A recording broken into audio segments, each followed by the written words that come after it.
Josh, I took you a little bit by surprise when I texted you over the weekend because I was like, hey, I just wanted to, let you know we're still on for Tuesday. And you were like, this is the first that I'm hearing of it being the 2007 version of the movie, which I almost feel like I need to apologize, but the quality of the movie, I think, is still okay. Maybe not. Maybe. I hope. I mean, I'm sure we'll talk about it. It's a very different film for sure. Yeah. Well, that much is sure, but it definitely does not feature. I guess the thing that this movie is not known for, quote unquote, but it's the thing that I feel like if you've heard of this movie and you're not a fan of musicals, the one thing you might have heard of is John Travolta's role in Hairspray. I feel like that's like the thing from the 2007 movie. And I'm sure we'll spend some time talking about it.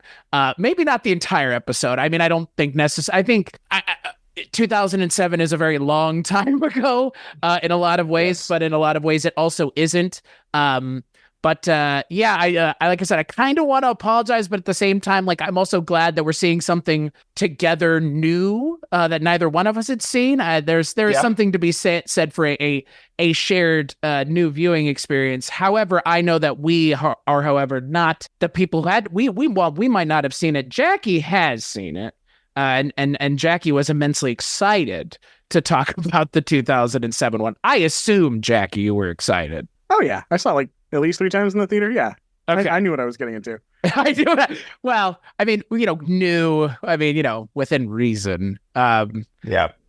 But on this episode of the Kulturecast, I am still your host, Chris Stachiw, much to the chagrin of many, and I am joined by a first-time guest to the show, but him and I have been talking before. He is a huge, not only fan of Indian cinema, but he has been carrying the torch a lot longer and a lot harder than most people have for Indian cinema. He is the critic and editor at Screen Anarchy, Josh Hurtado. Hi, thanks for having me. Of course. And all the way from somewhere in Texas, a person that is still here kicking around with us.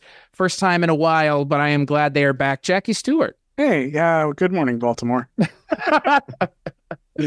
And if you can't tell, like we've kind of alluded to, we are rounding out the month of musicals with a movie that was planned, that was on the docket, that did not get changed at the 13th hour, like so many of these other ones did for reasons that I shall not go into, but we're rounding the month out with 2007's Hairspray.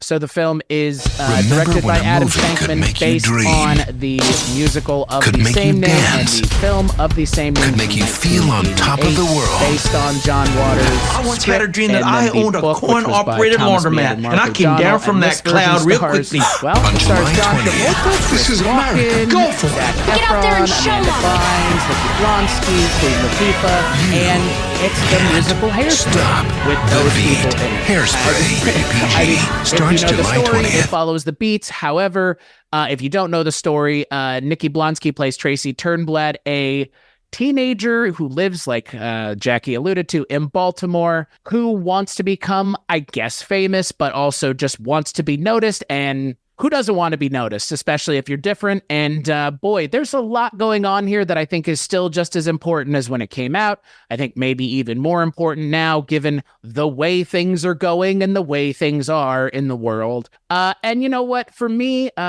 before I ask y'all, this was a much needed reminder of the goodness of humanity in a time where things necessarily aren't that way all the time, if ever.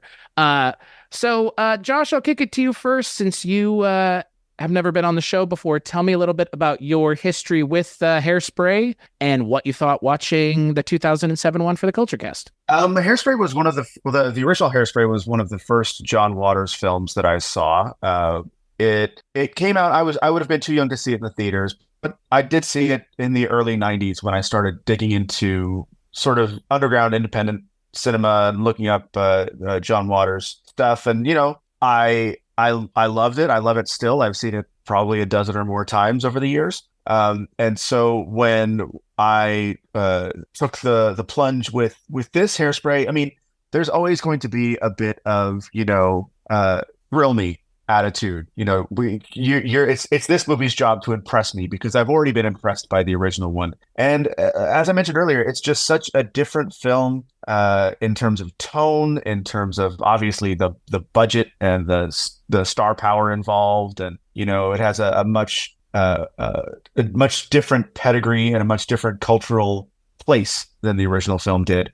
So I can appreciate that, even if I don't like it as much, just because the other one just is very special to me. I have very specific issues with the new one, but we'll get into those as we get into the movie. But I don't regret my time with it. I'll say that. Well, we're starting off on at least a good foot.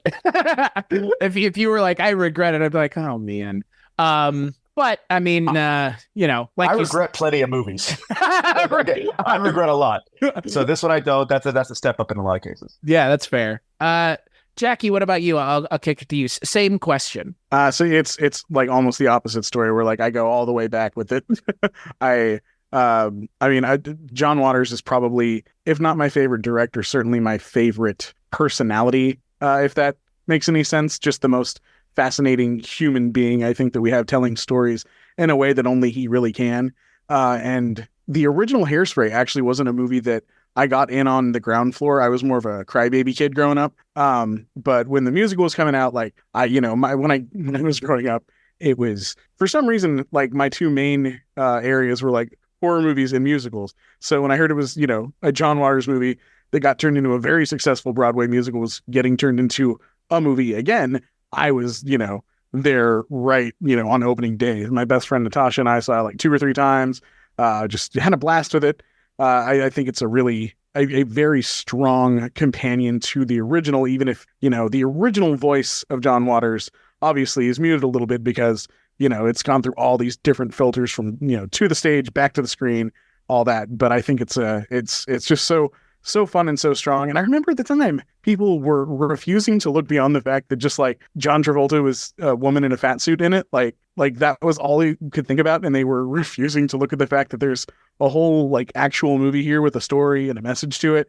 And that's bothered me ever since. But I've gone to bat for it the whole time. I've always enjoyed this movie a lot. So, I have never been one to shy away from being honest on this show, and I will continue to I will continue to be that person because so many people feel shame for saying, "Well, I've never seen this." I'm going to maybe blow one, if not both, of your minds. I have seen nothing that John Waters has ever directed.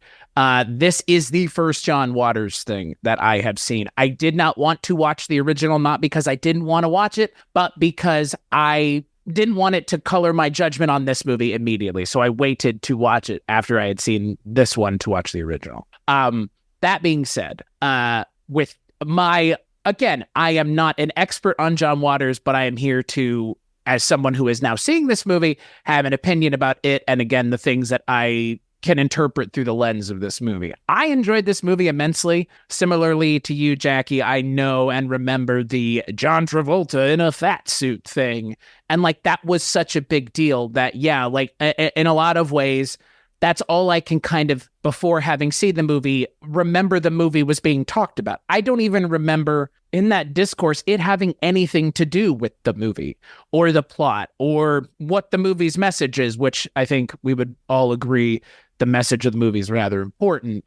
And again, like people are getting hung up on this specific role in this specific movie without the understanding that this role is played this way in the movie. That's the way it is. I mean, in the original, it's Divine. In this one, it's John Travolta because the producers wanted John Travolta because it was subversive on the idea that he was Danny Zuko in Grease, which sure, I guess. I mean, I get it. I think that honestly, I think for me, if we to begin to dig into the movie and I think to face the John Travolta question head on, I think my issue with the John Travolta character is it's just they could have done a better job with the makeup. It's not perfect. It's not. Yeah, it's not. That's the weird thing is that usually you find a person who is large and cast them in that role. That's right. That's the gimmick. But here it was like, well, we need a big name, so fake it. I have very specific issues with John Travolta in this performance, and he's I've since having watched this sort of gone through even like looking at Letterboxd and seeing my friends' reactions to it, being shocked that their responses are more positive than mine. I hate to be. I'm not trying to be negative, but the one thing that really throws me, the fat suit. I mean, it's a fat suit. It can only be what it is. And I have issues with the casting. Apart from what you said about, it being essentially stunt casting. You've got, this very famous musical star icon in the movie, but that accent, what is going on with that accent? That accent doesn't exist in nature. Well, I mean, he was doing his best to do a Baltimore accent, which is a nightmare of an accent when you hear it in the flesh. But everyone was Travolta was very insistent on doing that accent, and nobody else wanted that. Like, John Waters doesn't like people faking Baltimore accents, for his work. He just wants them to sound like the character's supposed to sound. Harvey Fierstein originated the role on Broadway.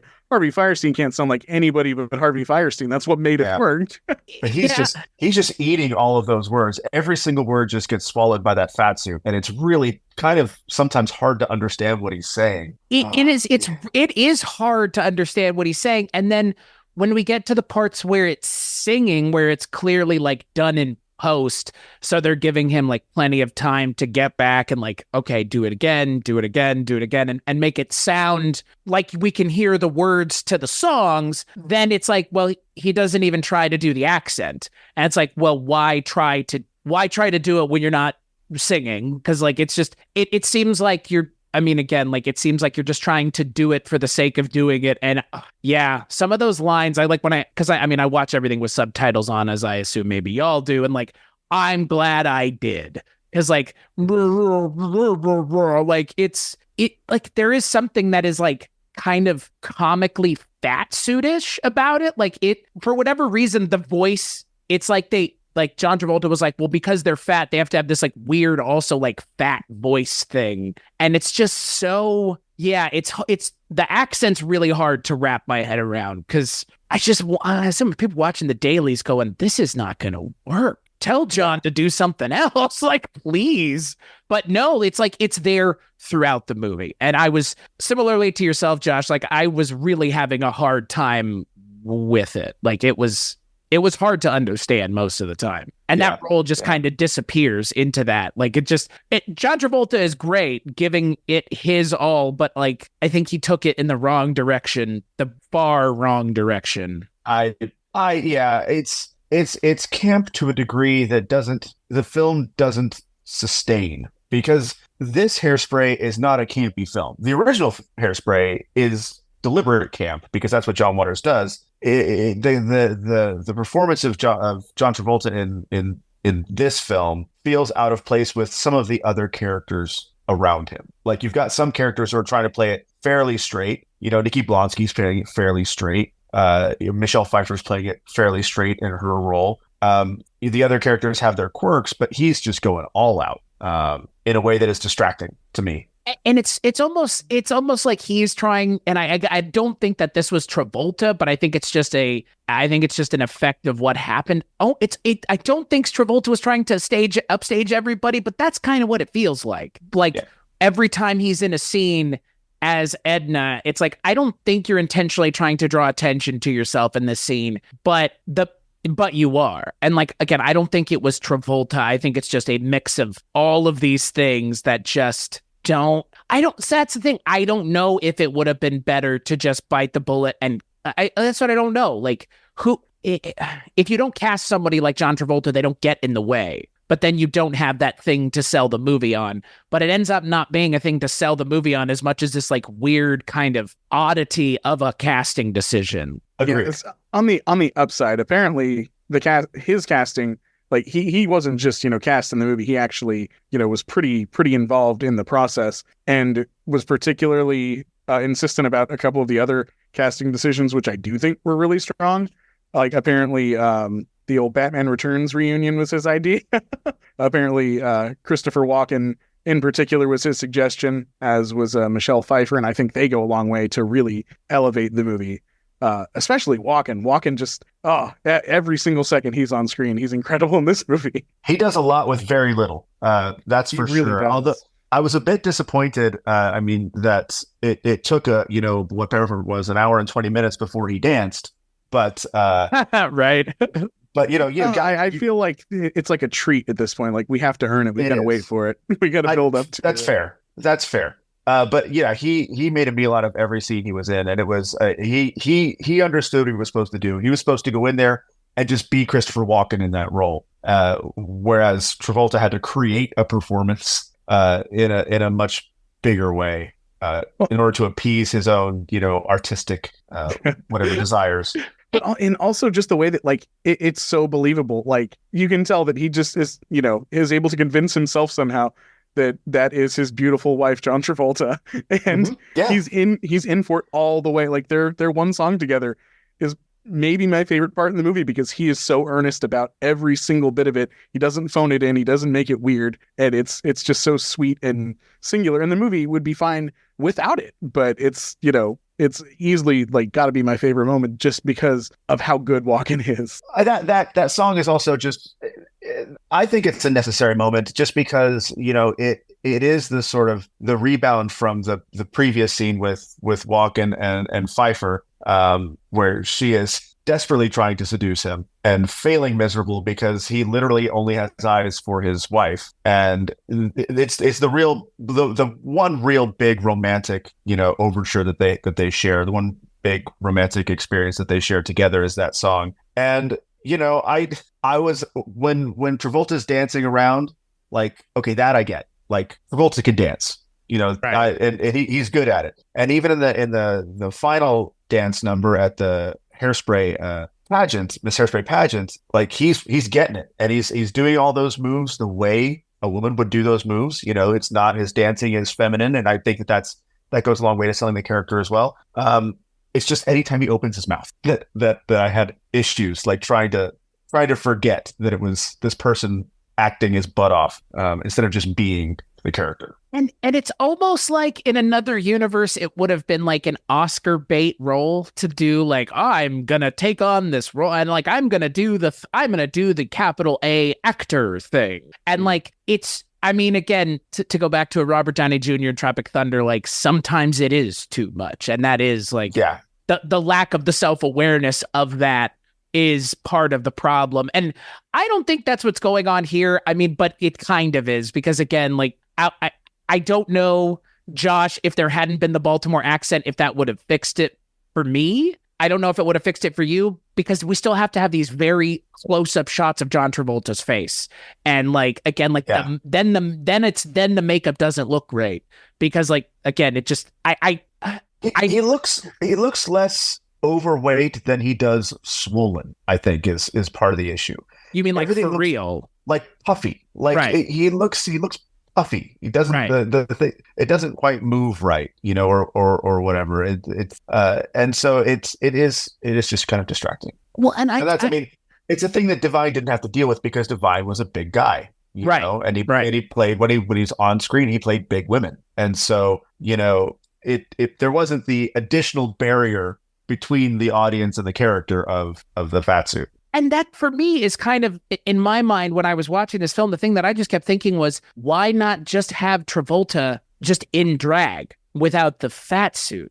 Because Travolta is bigger than a lot of women because he's a muscular, he's a man, like he's just built physically different, and just have him in drag. I don't understand what the fat suit, the fat suit seems like it's meant to be the gag. And I get that like a lot of the movie is like, accept who you are and be who you are, but it could have just been part of the subtext. It didn't have to be like, well, he also like, look, he's eating in every scene, and look at the way it's just like, just look at the way they look. And it's like, Nikki Blonsky is just a normal looking human being. And then we have that juxtaposed against like someone who looks intentionally fat in a way that she's not. She's good looking. I wouldn't even consider her fat, quote unquote. Again, just using the film's terminology of the way it's presenting the Travolta character. She's not at all. It's like, what are we supposed to think when we see these two together? Because it doesn't even really look like mother and daughter. It looks like guy in a fat suit and an actress who is, curvy. And like, I feel like even then, like it's hard to get past that when you see the two of them on screen. to the point where, again, like if it had just been Travolta in drag, yeah, probably would still be doing that really over the top accent, but at least it wouldn't be this kind of like, again, like Halloween costume adjacent thing that's hard to take seriously. When, again, like you mentioned, Josh, a lot of this movie is meant to be like earnest and heartfelt and like, again, like tear at your heartstrings, and like there's these people are racists and, you know, like the other people aren't racist and they're fighting for equality. Like, not saying you can't have a good time with that, but like those are some pretty honest and heady themes to be tackling and talking about, and again, presenting in the way that they present it, which in this movie is very earnest. Yeah, I agree. It's just the Travolta stuff just feels like I don't know, like it feels like a gimmick, which the movie doesn't need a gimmick. The music's great. The performances are great.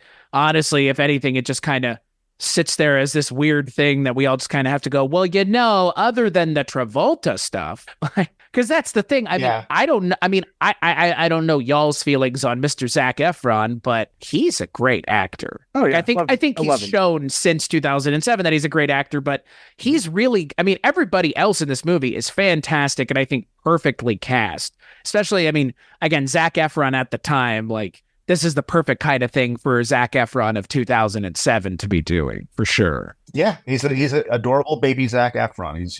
He looks great. He's doing it. I was actually shocked at how young he looked. I had to look it up. His actual age at the time, and he was like, what, 19 or 20, I think, when they made this. And now, you know, less than 20 years later, boy looks like a brick shithouse.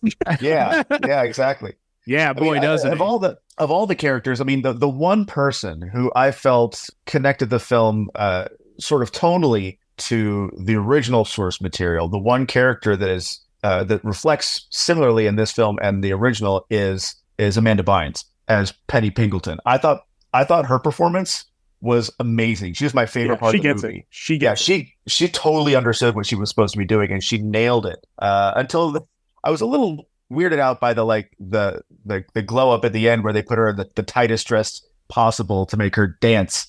That was a little weird. But apart from that, like, I was reading that was supposed to have been like she made it out of her own bedroom curtains, which is why there's the weird little part with the hooks and everything. Yeah, but I mean, she just nailed it. I thought and Allison Janney as her mother, like those two characters were great. Oh yeah. And it's nice to see Allison Janney just, I mean, again, kind of always not playing the same character, but like she always plays that kind of character really well. And when I saw her on screen, I was like, oh man, like the people that are in this movie, even like the small parts are so great. Like Brittany Snow plays that role perfectly. I mean, James Marsden is in the movie throughout, and he's great. I mean, Queen Latifah is great. Everybody in this movie is good. And that's, you know, I think that adds to, again, like a more sincere retelling of this, but at the same time, you know, the benefit of the original is that it is, again, more akin to what we know, again, and what I am assuming a John Waters would be doing. This is more,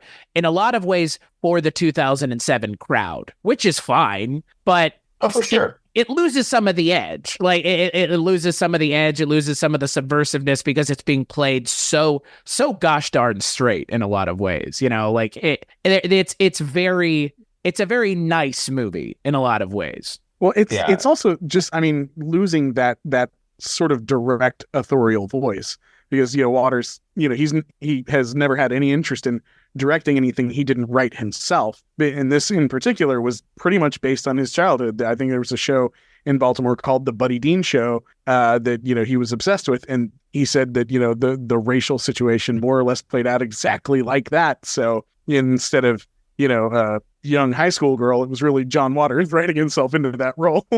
So, he, you know, for all intents and purposes, he was Tracy, but, you know, obviously took some serious liberties with where the character went, as opposed to his own real life. But when it gets, you know, once you get that initial very personal story taken away by Broadway and then brought back, you know, through that filter again, like, it's going to feel more homogenized, but the ideas, I think, still come through really, really strong. They do. There's a few moments. I mean, there are some what I found to be significant deviations that did kind of throw me and soften the blow in a way. in terms of what the film was trying to say. You know, there's a big deal made about when Tracy gets in trouble for the first time and is sent to detention, and that's where all the black kids are dancing like crazy. And in the original film, it is not detention that she is sent to. She is sent to special ed for her haircut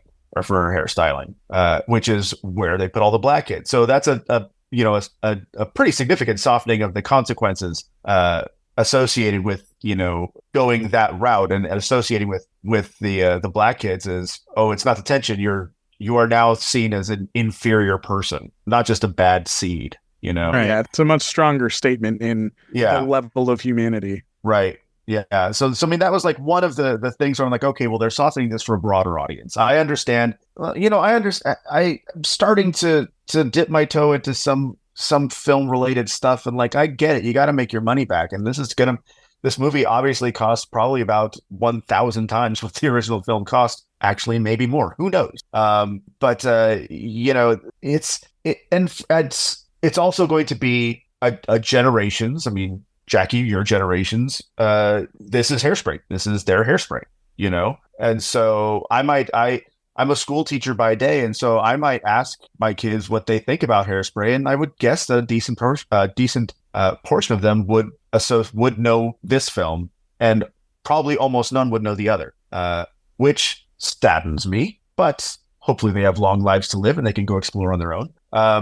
And so it's being more accessible and telling the stories, like you said, it is prescient these days with the racial all the racial uprising stuff, and not uprising, but the racial tension in the film, and the protests, and, you know, all that sort of thing.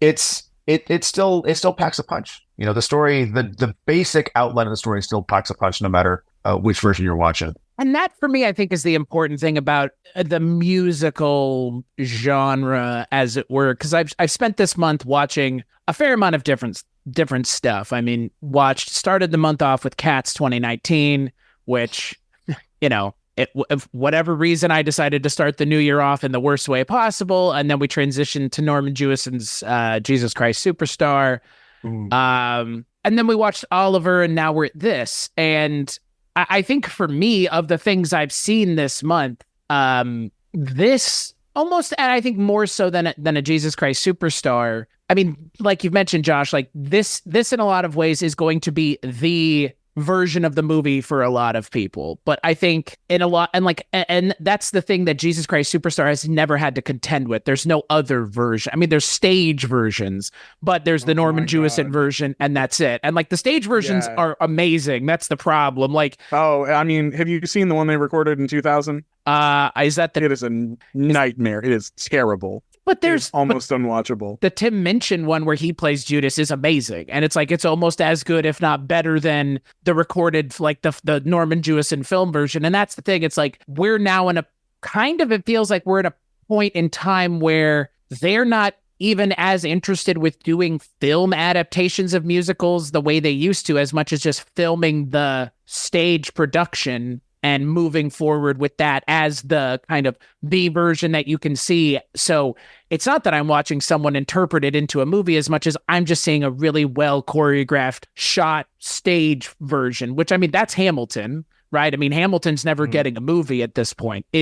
That's the version of Hamilton that you can watch on Disney Plus. I mean, some things like Wicked are getting film adaptations, and I can kind of understand why, given the subject material, but I feel like Hairspray, if it were being made now, I'm not sure that they would turn it into a movie. It would just be a filming of the stage play, which I think for me now takes away some of the, quote, problems one might be running into with a movie like this, which is you're stunt casting people. People are being, again, you could say stunt casting for any of this, because at the end of the day, almost none of these people are actually singers by talent or trade. There are a couple.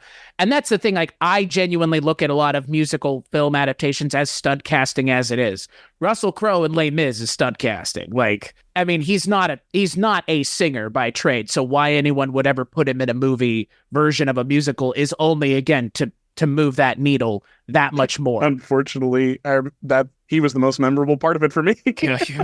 I mean, I was just looking at the time frames, and it looks like we're experiencing the exact same transition here with Mean Girls. Like right now, Mean Girls just came out as a movie musical. It's been 20 years since the original film. There was a stage musical in between, and now we've got the musical.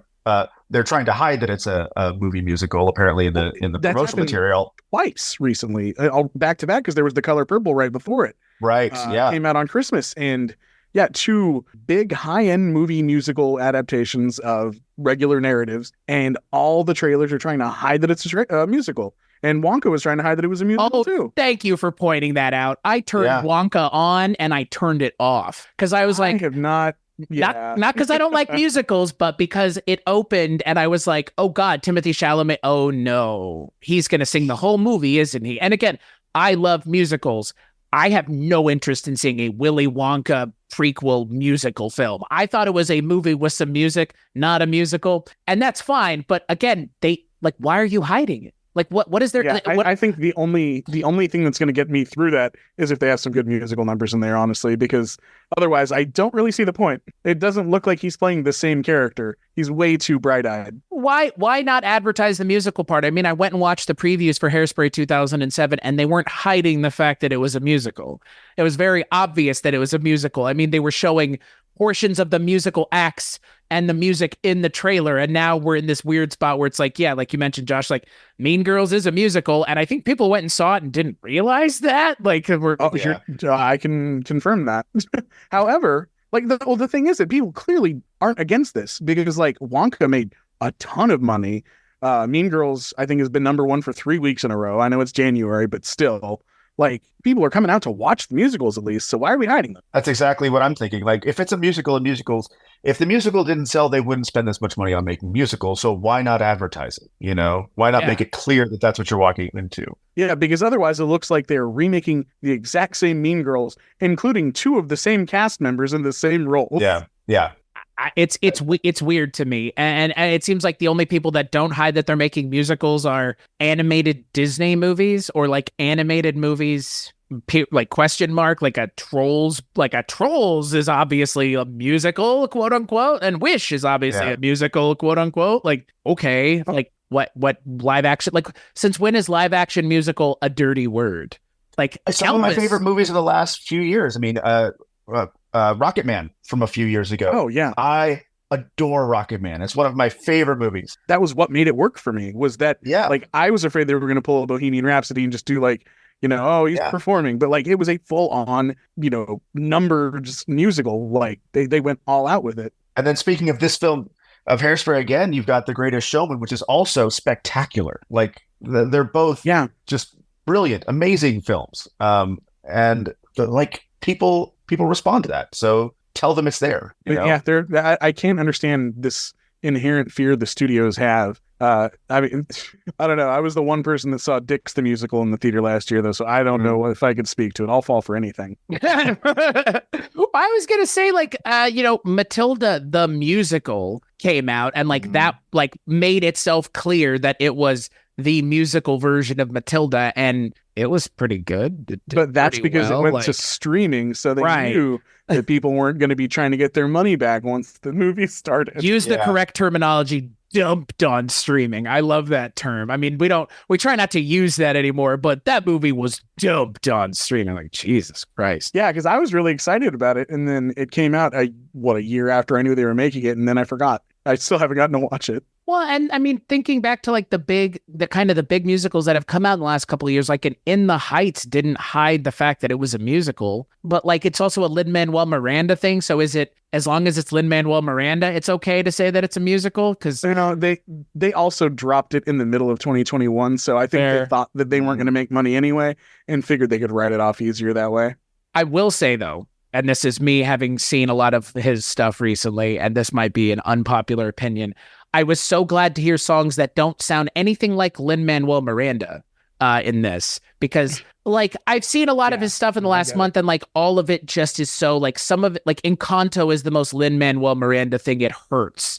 Like it's like it affects me in a way that's hard for me to quantify. Like man, every song is da da da da da da da da da da da da. It's like, oh yeah, God, please stop. Just give me something lyrical that doesn't sound like poetry jam, and like that's fine.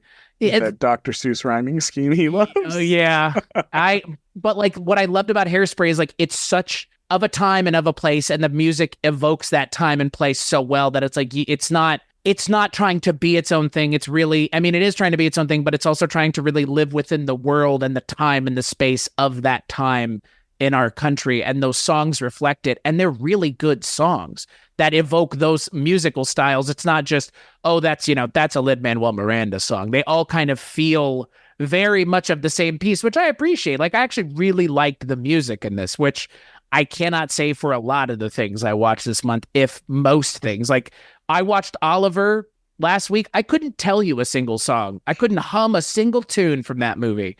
I saw that as a kid several times. I don't remember anything about it. It's fine, but there's no music that like stands out the way that some of the songs in this movie stand out. I mean, some of the songs in this film are really well done. And again, they're well done in this version. They're well done in the other version. It's just, I don't know realistically which one, what is the better version. If you're trying to get an endearing version, is the original version the one you would go with, or do you have to defer to this new one as the endearing one because it's attempting to do it intentionally? Does that make sense? Yeah.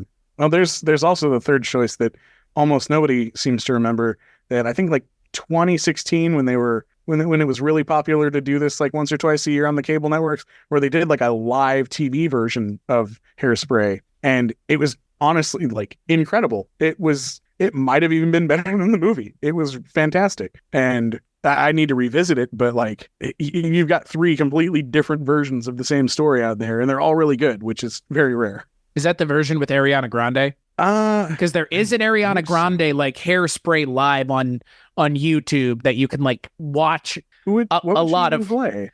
I think she plays the Amanda Bynes character.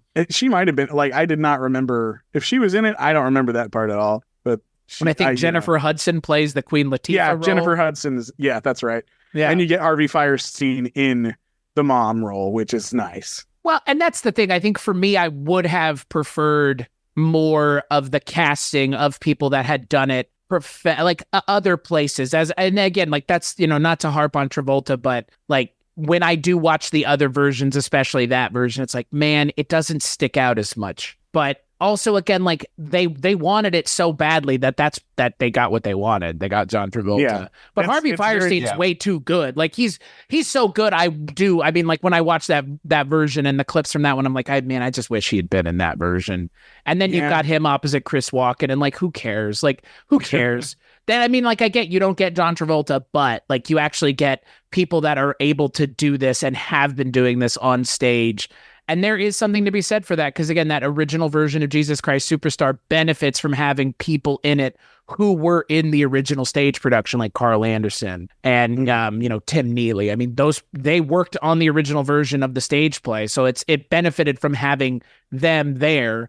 And again, I think to your point, like some of the other version I've seen, the live version almost is better than this movie version. But again, what is it? It's just a filmed version of the stage play. It's not a movie version. Yeah, but sometimes that's all we need, and they're too afraid to even do that. Yeah. Which is even though we know that a lot of them are professionally filmed just for like the Tony Award screeners and stuff. Like, sell that shit. Yeah, I mean, really, and that brings me back to something like a Cats 2019, which is, why are you doing this? Because with Hairspray 2007, I understand. Again, like, this is a musical that in '88, they adapted it into a film that's gone now to Broadway, and now we're coming back to do the movie, and we're going to do it differently tonally. Like, with something like Cats 2019, they just adapted the musical. Like, they didn't even do anything. But somehow they did everything the wrong way. Well, that's the fun part. Yeah, that's fair. I mean, and that's the thing. Like, I was worried watching this movie that everything with Travolta was going to feel that same Cat's butthole 2019 cut way of like, oh, this is a real gag of a movie. But that's the thing. It's not. Thankfully, it's not.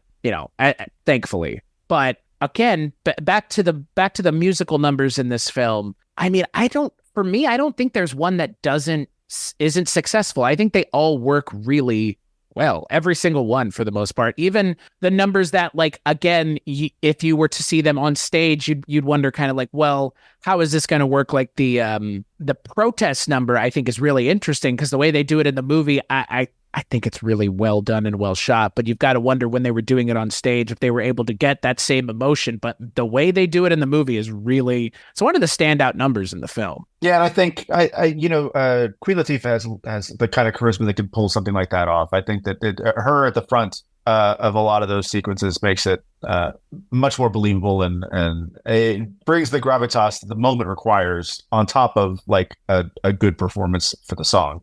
Yeah. And it helps that the movie is smart enough to let her be at the front and not, somehow end up putting our little white girl at the front instead. Right. Because it would have been so easy to do that, and that would have been completely missing the point. Yeah, we haven't really mentioned Queen Latifah at all up until this point, but she's really fantastic in this movie. And I mean, I've seen her in several things, but for the most part, the big screen things I've seen her in are this, and she's in Chicago. Right? I mean, I'm not misremembering that. And like, those are the two big roles that, I mean, I know her now for this and Chicago, and she's great. I mean, having revisited Chicago this month, like, I mean, obviously solid musical. Don't know if it needed to win the Academy Award, but that's a different story. Solid musical though. And she's fantastic in there, and she's great. She's really great here. I mean, she's really, really good here. Yeah. The character, the Motormouth Maybelle character is given a lot more to do in this version. And I think, it would have been challenging without someone like Latifah to do it. Yeah.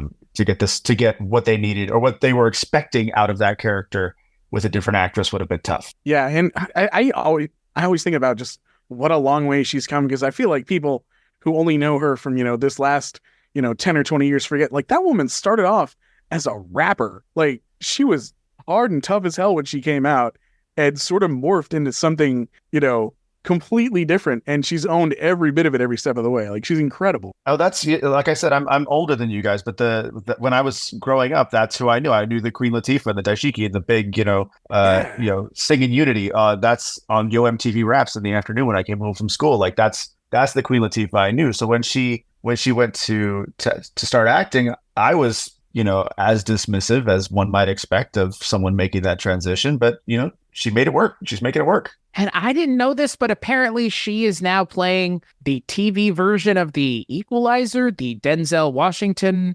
adaptation of the original show. Now she's playing the lead in the TV version of that, which, geez Louise. Okay. Like, good for her. Like I said, like, having rewatched Chicago this month, like, she's great.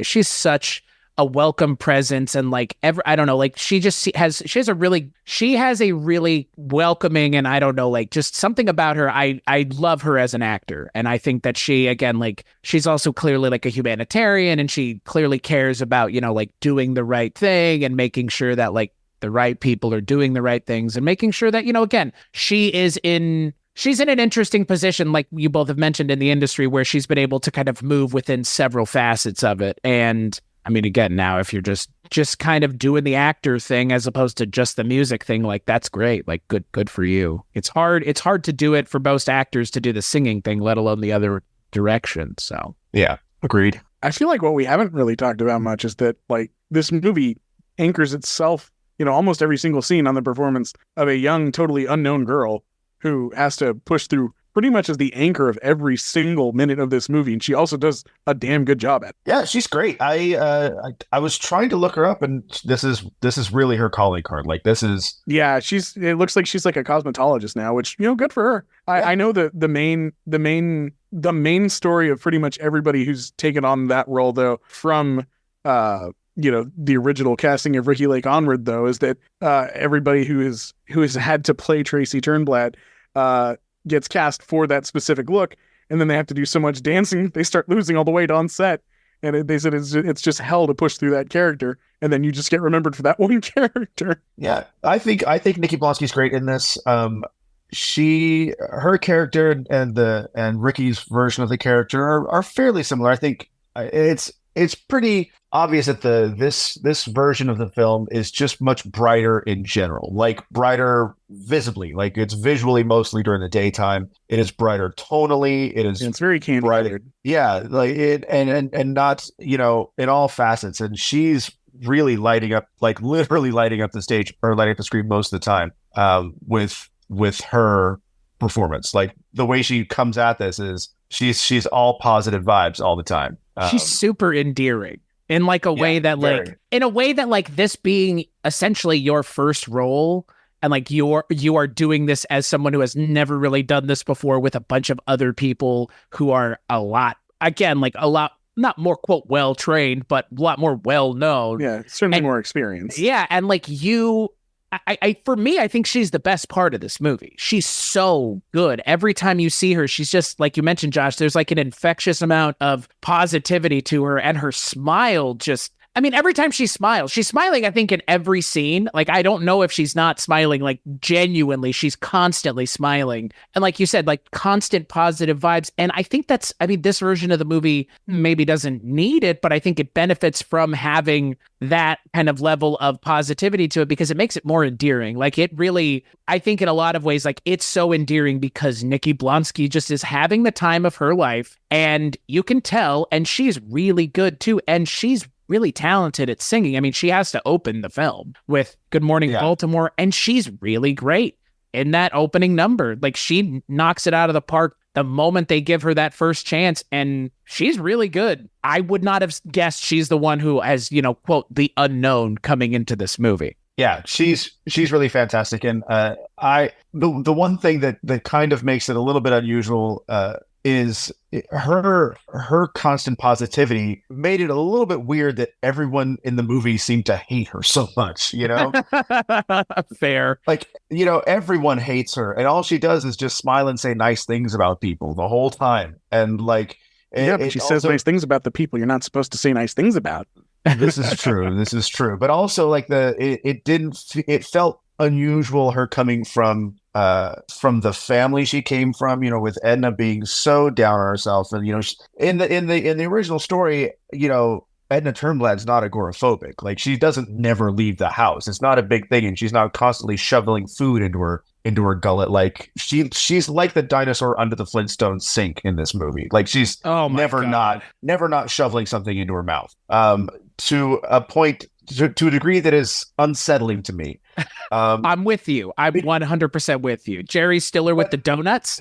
Like, yeah, but that happens in the original too. That's Jerry Stiller, one of I think only 3 people in the film that was in the original, as far as I was able to tell, because he was Wilbur Turnblad in the first film, and then we have John Waters as the Flasher early on, who plays a psychiatrist trying to hypnotize Penny in the first film, and then Ricky Lake kind of showing up for a hot second as a judge at the end of the film. But yeah, it's just they took that Edna character such weird places in this movie that just it didn't jive for me. But thankfully Nikki was there to pull it out when it started to get a little bit too weird with her, her just genuine positivity the whole time. I'm so glad you mentioned the food thing, because I get it. Like, I get that she's a bigger woman, but I would have thought... You don't need to actively watch her get bigger. Yeah, you don't have to see it happen.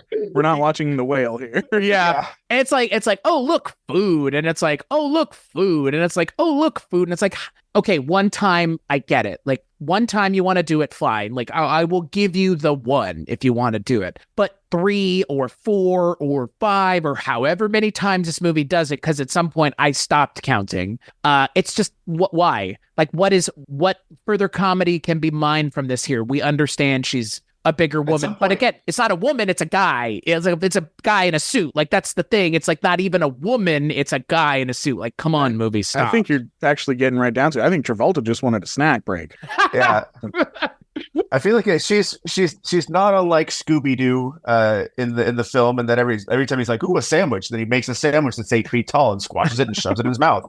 It's like every time she walks into a room, there's magically a spread of food everywhere, and she just has to attack it. It's just a really weird character choice, for, I don't know, like you said, I don't know if this was something that John Travolta walked in was like, what Edna should do? Edna should always be eating. And the writers are like, sure, whatever, you're John Travolta. We can't tell you. I could just see him coming into the meeting. Hey, you guys know, you see those Ocean's 11 movies, Brad Pitt, He's got that thing where he's always eating something. I think I'm gonna do that.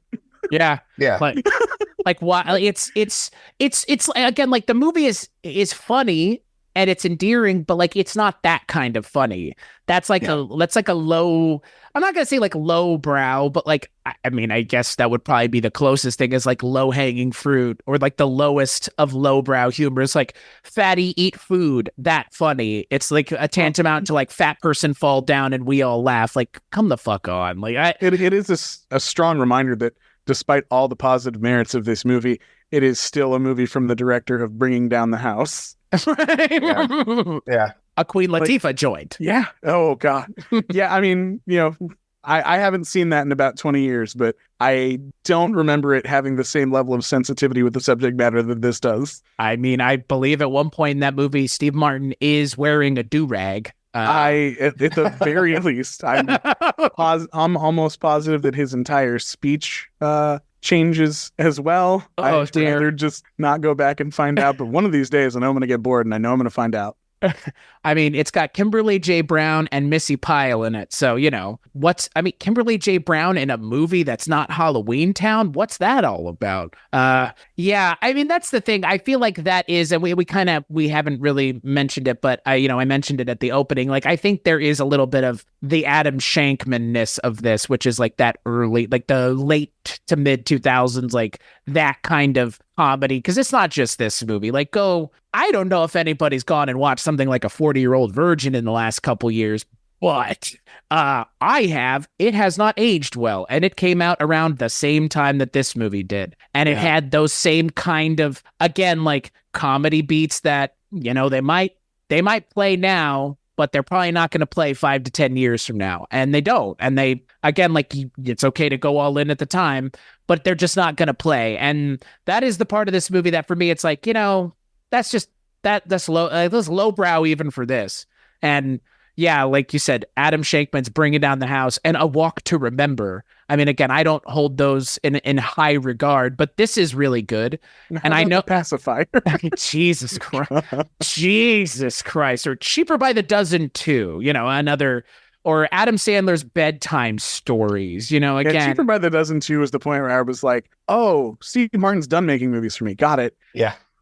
Well, and I will say Adam Shankman has directed another musical, and I feel like it bears mentioning because I feel like it similarly has a stunt casting problem, that being 2012's Rock of Ages featuring Tom Cruise, which inexplicably is a thing that you can watch, and it feels like the problems with that movie similar to this movie in terms of like there is one performance in this movie that sticks out like a fucking sore thumb, and anytime they're on screen I kind of wish they weren't. Travolta in this movie and Tom Cruise in that movie, and they're both directed by Adam Shankman. That's all I'm saying. I have not gotten around to watching that one. I'm weirdly specific with like jukebox musicals and which ones do and don't work for me, and that didn't look like it was going to work for me, but I know I'm going to have to sit through it for Paul Giamatti one of these days, so I'll get there. But I watched it I think about a year and a half ago or so. I was very drunk, and I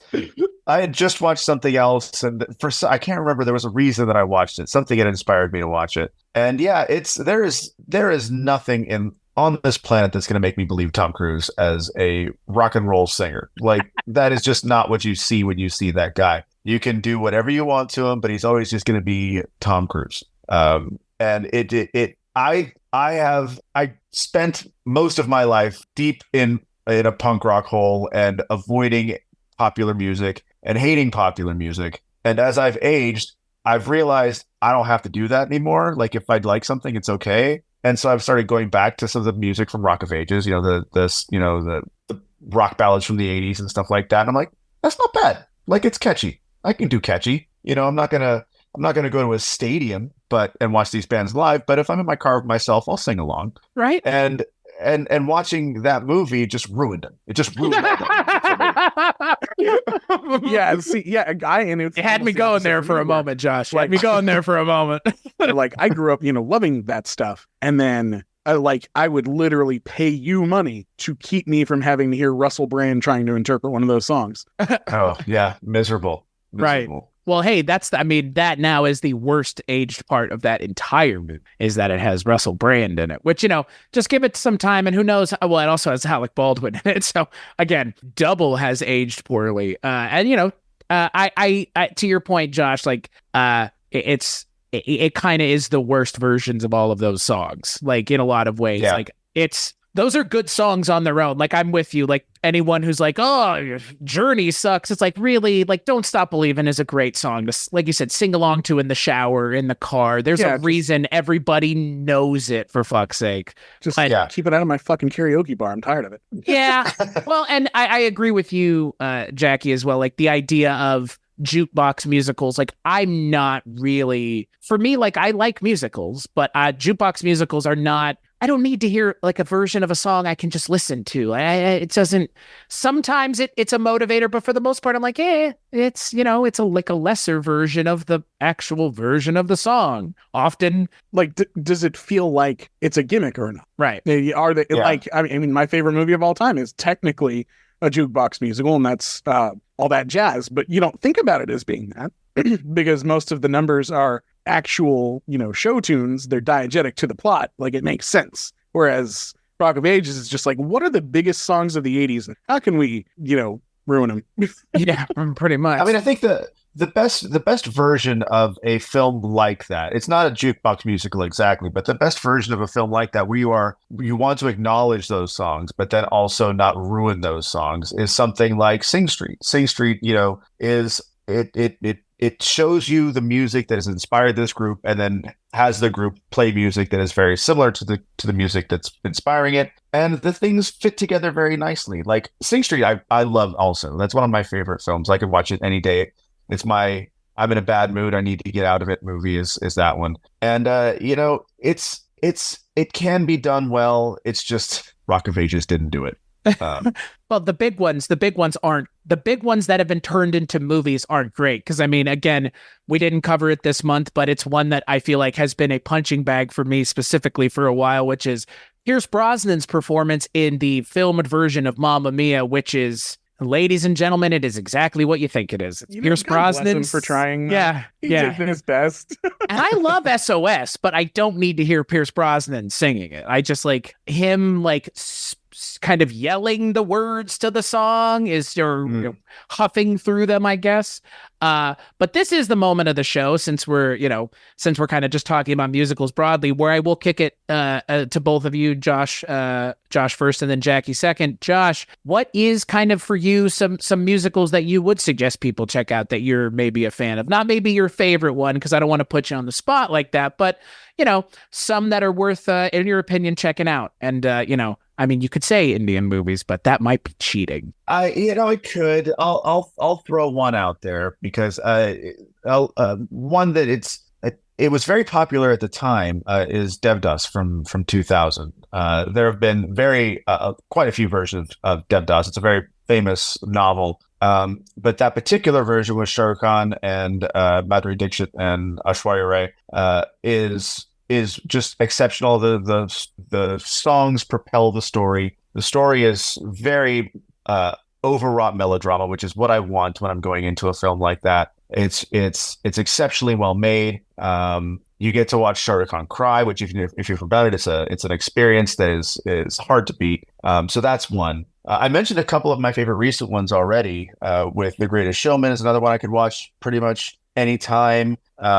I remember the things that I grew up watching, like My Fair Lady. I love My Fair Lady. Blesses us with an intermission even, so the 3-hour movie feels a little bit less long. Those are, and then there's the weirdo musicals, like Phantom of the Paradise is one of my favorites. It's on my list. We just, our Alamo here in Dallas just did a secret screening that was The Apple, which is wild and good in a way that I really enjoy in spite of it. In spite of itself. So yeah, I could go on and on and on, but those are some that really, I mean, Phantom of the Paradise is one that I own so many copies of that just because, like, oh, this one has artwork that's cool and this one has that's cool, and I just want to watch it all the time until I die. I'm with you. Phantom of the Paradise, one of those movies where I saw it and I have not stopped watching it. I feel like I watch it a couple times every year, and I'm like, it's kind of a perfect movie, and I have no problem admitting it's probably my favorite Brian De Palma movie, which he's got a lot of stuff that's great, but I think that's it. That's the one I go back to more often than any of them. Yeah. What about you, Jackie? Yeah, I mean, we're kind of hitting all the bases here. I already mentioned all that jazz, which I think everybody should watch as long as they're not afraid of a wildly direct, view of mortality. Phantom of the Paradise is literally probably my second favorite movie. Like, that's another one I've been watching my whole life, and it never, it only gets better. I only notice more things every single time. Like, Paul Williams was, easily the best songwriter of the 70s. Like, everything he does, and his performance in that movie is incredible. Every performance is incredible. Every piece of that movie is magnificent. And I can't get tired of talking about it either. Similarly, also, a failed Fox musical release about the showbiz industry that nobody likes to talk about. I love Shock Treatment. Oh, I like it. I like it more than Rocky Horror at this point in my life. I think the songs are better, and I think that it completely predicted the entire reality television cycle about 30 years before it became a real thing. I love that movie. I love Jessica Harper in particular in it. I think it's so much fun. It's not the classic that Rocky Horror is, but I think it's just such a weird, fascinating thing, and I feel like people are too harsh on it just because Richard O'Brien is the first one to push it up against the wall. And I think it deserves better than that. Oh man, what else? I had a couple more in mind. We already mentioned Jesus Christ Superstar, which I just think is an immense spectacle. I think Carl Anderson's performance in that is unbelievable. I think Ted Neely's Gethsemane performance is heart-wrenching. Like, you don't have to be religious to feel emotion from that version of that story, because the actors are so goddamn good that's all that matters. I love the Who's Tommy. Tommy is, that was another one that I grew up watching probably way too young. And on a more fun, I'm finding that people still don't know Trey Parker's first movie, Cannibal the Musical, which is a much sweeter, much more earnest movie than most everything he made after that. And it's based, on facts, technically, about these guys that go into the Colorado Rockies and then end up, eaten, except for one of them who, they all assume murdered everybody and did it. But it's a weirdly sweet, good-natured story about a bunch of dumb guys that should have just stayed home. And I love it so much. And the sun is as warm as a baked potato. Everybody knows that. It's a spadoinkle day. I love Cannibal the Musical as well. I think for me, y'all have covered a lot of them, and I've talked about a fair amount of them this month, but I will mention Repo the Genetic Opera. I am one of those people that likes it. I know it. Oh, I was in on the ground floor, when they were doing the roadshow premiere with the one print of the movie that Lionsgate would let them have. It was it's fine. I like it. I understand the problems, and I know that there are many, including, again, a lot of people who have no right singing opera, for fuck's sake. Yeah, but man, Paul Sorvino levels that shit out. Yeah. I mean, again, I like it, but I'm not going to say everything about it is even keeled. Tenacious D of the Pick of Destiny is another. And another kind of, again, we're kind of talking about things that don't necessarily get all the love. That for me is something that I love immensely. Yeah, I could watch that every day. And also, the HBO TV show that nobody talks about that preceded it. If you've never seen the Tenacious D HBO series, it's only 3 episodes, and it's a very good lead into that movie. It is hysterical. Agreed. I also really like Hedwig and the Angry Inch, which we've talked about. I think we talked about last year or the year before. So, we've covered a lot of stuff on the show already that I enjoy. And y'all mentioned some other great ones, but there's so many things that, again, I feel like musicals, some of them, they just, you just resonate with them and they just stick with you. And especially growing up in the 90s, being inundated with so many musicals all the time in the form of Disney's animated stuff, it was almost impossible to not be somewhat kind of indoctrinated into the world of musicals just through Disney's animated stuff. And then so many of us have kind of continued beyond that to watch other things. But some of those, 90s Disney's musicals like Beauty and the Beast, still pretty good. Still a good movie and has great music. And again, is it a Disney animated movie? Sure, but so is The Lion King. And I know a lot of people will cite The Lion King as something that's very important to them in terms of Disney or in terms of the music. And obviously, I mean, for a lot of reasons it is, but I kind of don't mention those now, like more than just in passing, because it's kind of its own thing in a lot of ways. Like I wouldn't want to mention Disney movies and like live action musicals, even though they're now trying to have their fucking cake and eat it too, which is such a drag. Because those live action Disney movies haven't been great across the board, which is kind of the like why make them? Why make them for the money? But like why are we doing this thing again, guys? Because like you have a great version of The Lion King. I don't need to see a CGI version, and I didn't think anybody did, apparently. Yeah, and when it's almost the exact same thing, they changed very little except for letting Beyonce like really ham it up over the soundtrack at one point in the movie that was not in the original. Yeah, like that was the weirdest thing. Is that I think when like Simba's like returning home at the end of the movie, you just hear Beyonce like wailing in the background. I'm like, that doesn't seem to fit. But I guess I would also probably be remiss because I've mentioned it before. I'm a huge fan of Sweeney Todd. Speaking of things where same. People should probably, some of the people singing maybe aren't great at singing. And then I have a very soft spot in my heart for Across the Universe. That one, I like a lot of the scenes as a whole. I don't know if it works for me. Yeah. There are so many incredible moments in that movie that I'm glad it exists. Yeah. And a lot of the Beatles related musicals, really, even Sgt. Pepper's Lonely Hearts Club Band, people hate that movie, but there's still some really fun, weird stuff in there. Yeah. So I forgot the one that like kind of radicalized me in high school, and I didn't realize it for another 15 years. Was the Reefer Madness musical. That thing is incredible if you've never seen it. It is so dark and weird and subversive and pointed and sharp and angry in the funniest way, and it is just beautifully made. And it has John Kassir in it. Yeah, John Kassir's in it. Steven Weber is incredible in it. Alan Cumming as the narrator and permeates pretty much every scene. Like it's just, it's a blast. Kristen Bell before Frozen. Frozen. I mean, why haven't none of us mentioned that? What a shame. There's a good reason, because as a musical, as a theater kid that was in high school in the mid 2000s, thinking about Idina Menzel makes me want to die. That's fair. That's fair. And since you mentioned one, Josh, I will mention DDLJ. I think for me has. Oh yeah. Yeah. I mean, I don't know. Maybe that's like the obvious answer, but I love every single musical performance in that movie, and Shah Rukh Khan and Kajol together is just, that for me, that's the combination for me. And like, I don't know, I saw it. It was one of those things I saw early on in my Indian film experience that like, it just has stuck with me. And Shah Rukh Khan's face performing Rukja is just everything about that scene. Like, it's probably one of my favorite musical numbers of all time. Like just that entire scene. But again, it's an Indian movie, 3.5 hours long. So, you got to sit and you got to be with it. And I mean, I love that movie and I'm advocating for it, but Indian you got to movies, understand what you're getting to. Yeah, exactly. So, Josh, final thoughts on Hairspray 2007. It's fine.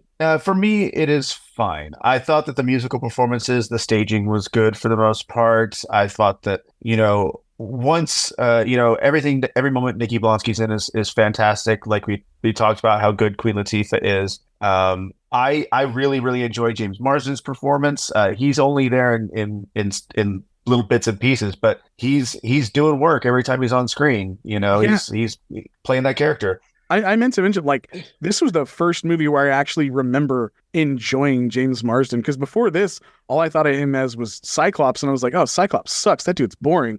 And then, like, when he put it on, he throws on that goofy ass smile in this and just goes for it. And I'm like, there's a different guy hiding in that spandex or leather, I guess, that we haven't been able to see before. And I like that guy way more. Yeah. I mean, overall, I think it's a perfectly acceptable film for a younger audience. I think not only younger than me, because I have baggage coming to this film, which I understand. But just it's an easier place for younger viewers to have an entry point to the story and to the politics involved and all that kind of stuff. So it's a lot more kid friendly, which is not a bad thing at all. I mean, hell, John Waters has been threatening to make a children's movie for 20 years.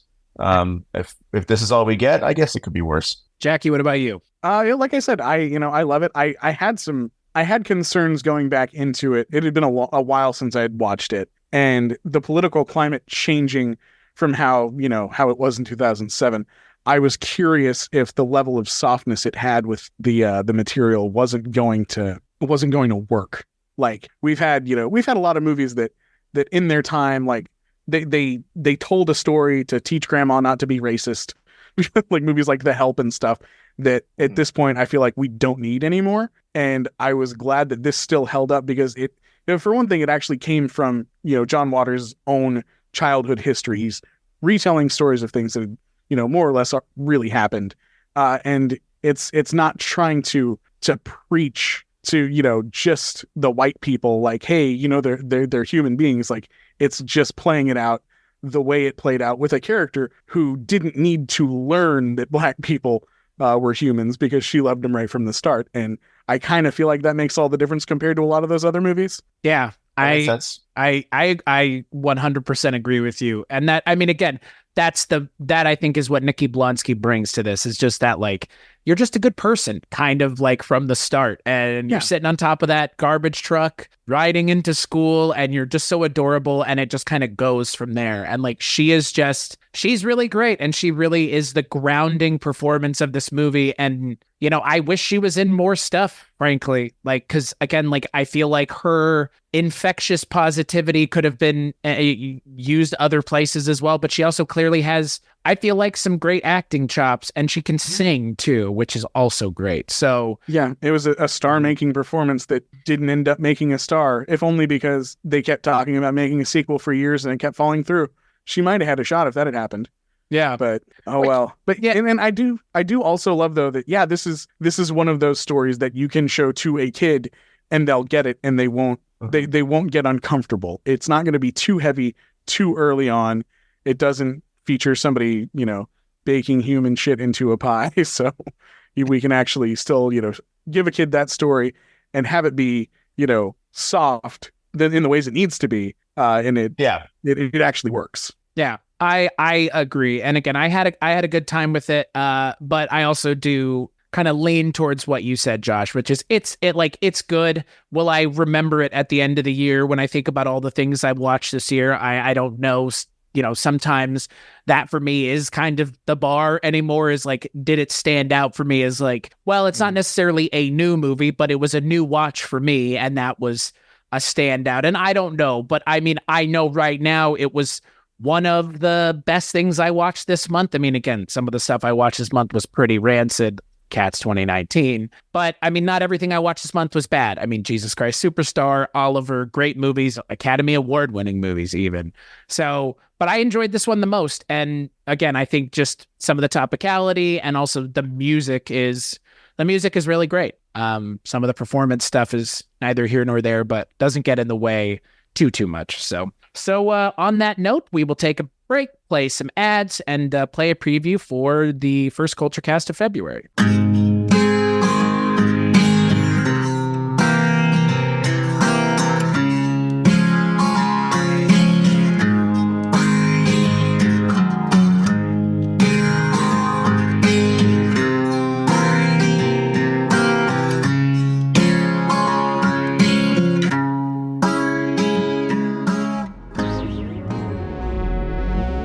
From Weirding Way Media, Cambridge and Washawn is a podcast about two guys' obsessions, passions, and hobbies. Those two guys are Mark Bigley, host of Wake Up Heavy, Recollections of Horror, and Ronald Zerigian, host of the Skelevator YouTube channel. Each month we talk about the toys, comics, movies, books, TV shows, and other cultural phenomena that captured our imaginations and helped shape who we are today. From Masters of the Universe to Saturday Night Live, Star Wars to Harry Houdini, The Muppets to The Elephant Man, Ronnie and Mark dive deep into the recesses of their minds to pull out treasured memories of things lost but never forgotten. Join us on the first Tuesday of each month over at weirdingwaymedia.com or wherever you listen to podcasts.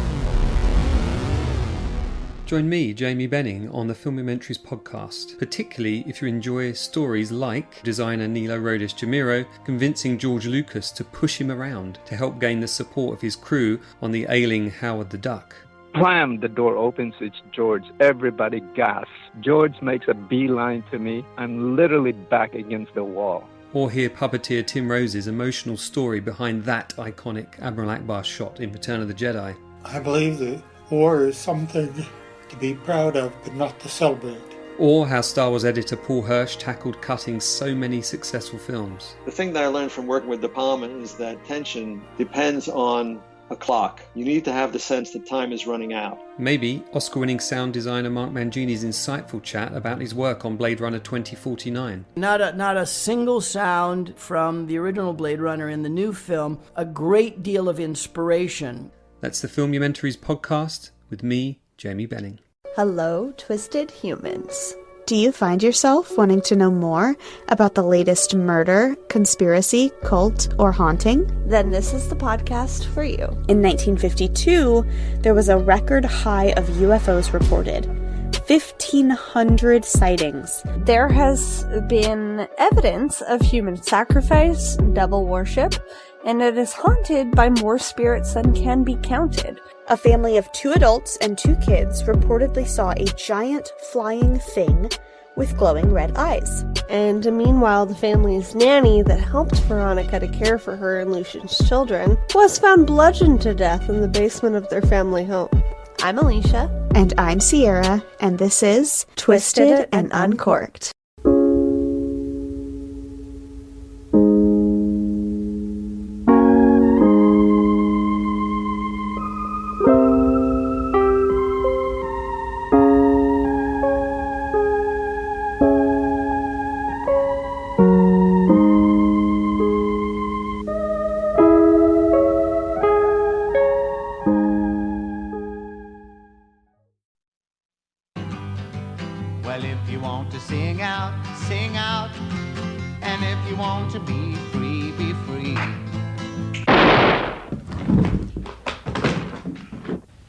He may bless and deliver all souls of the faithful departed, bring them to the bliss of heaven and eternal peace. O Lord, grant him forgiveness of all his sins. By the help of your grace, you who live and reign forever and ever. Amen.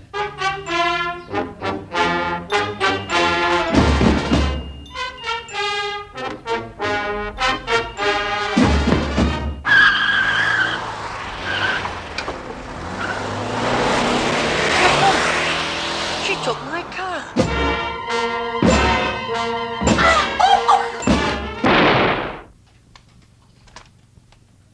And Harold? Try something new each day. After all, we're given life to find it out. It doesn't last forever. Oh, it's all right. It's organic. Harold? Mort? Did I tell you I'll be 80 on Saturday? This is definitely a new experience for me. And the smell. All around us, living things. What sense in borders and nations and patriotism? I am above morality. Take a chance. Get hurt even. But play as well as you can. I haven't lived. I've died a few times. Oh, Harold. Everyone has the right to make an ass out of themselves. Can't let the world judge you too much. Do you have any friends? Maybe one. Would you care to talk about this friend? No. Commingling with sagging breasts.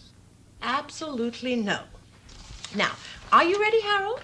Should women run for president of the United States? Well, I don't see why not. Absolutely yes. Is it difficult for you to accept criticism?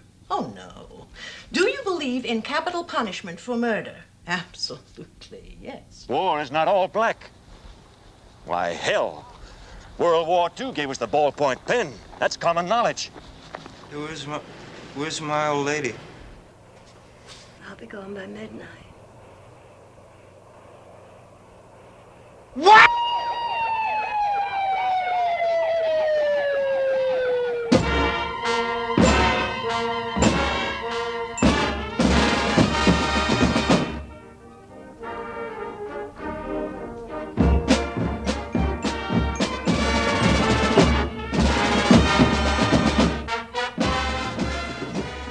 It's all right. It's organic. So right on the first Kulturecast of February, I'm finally talking about a movie that I have only heard about, never seen, but I am very excited to watch it. That is Harold and Maude. I know only broad strokes. I'm excited to watch it, and I like Bud Cort. Who doesn't? So I will be joined by Father Malone and Adam Quarters, Adam Long, and until then, I guess I'll ask Josh, do you want me to give you an opportunity to plug things that you work on? Sure. Okay. Yeah. Josh, where can people find you on the internet to find the things that you work on? You can find me personally on Twitter at Hateful Josh. You can find my very new company, Potentate Films, on Twitter and Instagram. We worked on Triple R a couple of years ago in getting that film back out into theaters, and I've got some projects lined up. I'm not ready to announce yet, but if you follow, you'll find out first on those social media platforms. And you, Jackie? I don't have a whole lot going on. Working with movies here in Austin. If you're in the area, come find me. I'm not going to be that hard to locate. Otherwise, I right now, all I really do is that I update everything I watch on Letterboxd, no matter how many times I watch something. Sometimes you'll get a review. Sometimes you'll get a very succinct pinpoint of exactly what my life is like at that time that vaguely relates to a movie. And usually I have a lot of fun with that. Other than that, there's not a whole lot going on at all, but that's fun. Yeah, I guess Letterboxd also for me, you can see how I've somehow managed to immerse myself in Lifetime movies in the last month. It's a lot, man. What's going on with that? You know what? I signed up for the Lifetime Movie Club. I don't know why, but now it's one of my most frequently used streaming platforms. I've committed myself to watching all of Doug Campbell's films by the end of the year, who, if you don't know, made Deadly Mile High Club, and he made Fatal Fashion. He's made I think 48 features. I'm around 20 right now, just this month. So it's looking possible. January. It's only January, yeah. Are those for some? Are those like the Lifetime, like the B kind of Lifetime movies? Are they like the murdery ones? Are they like the sexy ones? Most of them are a little bit of everything. The good ones, people get murdered and have sex. Sometimes in very close proximity to each other. I was going to say which order. Right. You never know. You do tend to after watching them in quick succession, you start to notice patterns very quickly. But you know what? They're all, because they're TV movies, they're all an hour and 26 minutes long. So even if they're bad, they're over quickly. Yeah. Hey, that's it's never a bad thing. So, and hey, you're putting in the good work. You're like watching them unironic, or I guess you're watching them ironically and unironically. So maybe a little bit. Genuine affection for them. I have a genuine affection for them. I don't have time for irony. I'm too busy. That's fair. Hey, that's fair. As for me, you can find all the things that I work on, which are primarily at the moment audio-based at weirdingwaymedia.com, where you can find this show, so many other shows, including The Feminine Critique, The Projection Booth, 80s TV Ladies, Bollywood Cinema Club, all the fun things that I work on or produce or, just give an opportunity and a place to host. So yeah, weirdingwaymedia.com, patreon.com/culturecast is where you can go to give financially to the show, $5, $10, $20, and $50. At the $10 level, you get access to Rankin' on Bond, which Richard Haddam, Mike White, and I do together, where we talk about one Bond movie a month, which is a lot of fun. And if that's something you're into, $10 a month is all it takes to get access to that, either on my Patreon or the Projection Booth. So that's all the fun housekeeping stuff. Josh, thank you so much for joining me for the first time. This was good, even if it was a surprise that it was the 2007 one. I'm always up for a new adventure. So this was great. Thank you. That's what I like to hear. I like that kind of enthusiasm. Thankfully. And Jackie as well. Thank you for rejoining the show and then coming back after a extended absence to talk about a movie that you enjoyed out of the box. Yeah, it was nice to be. It's just nice to be back, and to be the experienced one here. I came in knowing exactly what I thought already. I just had to reconfirm it. Right. And and as always, we'll catch you on the next episode.